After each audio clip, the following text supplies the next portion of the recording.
آج کل پرسوں یہ 3 دن جو صورتحال رہی،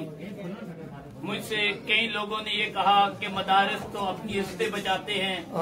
لوگ اپنے ناموس بچاتے ہیں، اپنے نام بچاتے ہیں، آپ نے اپنا 70 سالہ کیریئر داؤ پر لگا دیا۔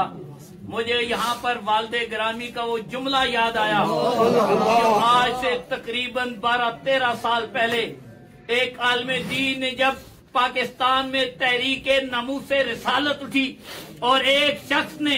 ایک گستاخ کے حوالے سے عمل کیا تو لوگوں نے کہا ایسی کسی تحریک ایسا نہ بننا، مدرسے داؤ پر لگ جائیں گے۔ تو والد گرامی نے کہا تھا یہ مدرسے ہیں عزت ناموس پر،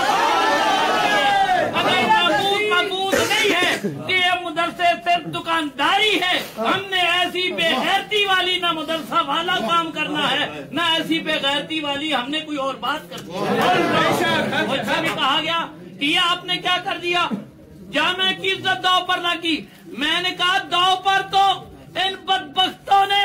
رسول اللہ کی بیٹی کی عزت لگا دی ہے، روز بولتے ہیں، روز ایسے گنونے استدلال کرتے ہیں، روز ایسی حرکت سرائی کرتے ہیں۔ اگر ہماری عزت جاتی ہے اور حرمت بطول پر پیرا ہوتا ہے تو ہمیں لاکھوں مرتبہ ایسی عزتیں قربان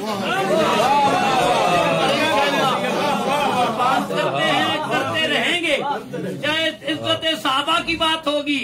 عزت اہل بیت کی بات ہوگی، حرمت قرآن کی بات ہوگی، حرمت رسول کی بات ہوگی،